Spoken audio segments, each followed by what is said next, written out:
বাছাইয়ের কাজ অন্তিম পর্যায়ে চলছে। আমরা বলে দেব কারা যোগ্য অযোগ্য বলে দেবো আমরা। মাননীয় মন্ত্রী মালতী রাভা রায় এবং অন্যান্য আধিকারিকদের নিয়ে কথা বলে জানিয়ে দেবো আপনাদের।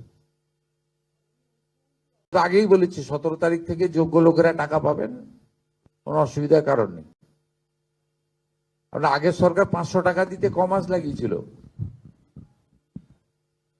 মাননীয় মুখ্যমন্ত্রী, মনে আছে নাকি? 2021 সালে 9 মাস লাগিয়েছিল, প্রতি মাসেই ভেরিফিকেশন চলতো। অতএব এসব বলে লাভ নেই, আমরা ঠিক যোগ্য লোককে দিয়ে দেব। আমাদের সংকল্পপত্রে কমিটমেন্ট আছে যে যোগ্য মহিলা দিদি রয়েছেন, বোন রয়েছেন, যার পাওয়া উচিত 25 থেকে 60 বছর বয়সের, তিনি পাবেন অগ্রাধিকারের ভিত্তিতে। কোনো চিন্তার কোনো কারণ নেই, এতটুকু চিন্তা করবেন না।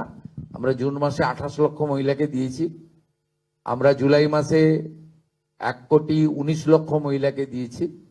এবারে সংখ্যা বাড়বে এবং ঝাড়াই বাছাই হচ্ছে। আমরা 17 তারিখে টাকা ট্রান্সফার করা শুরু করব। আমাদের অর্থ দপ্তর যেমন 1 দিন 2 দিন 3 দিন লাগে, টাকা জেলা ধরে ধরে টাকা ট্রান্সফার করে দেবে। এবং এটা যাদের ভেরিফিকেশন কমপ্লিট হয়ে গেল তারা প্রত্যেক মাসের দ্বিতীয় সপ্তাহে তাদের অ্যাকাউন্টে টাকা অর্থ দপ্তর ট্রান্সফার করে দেবে।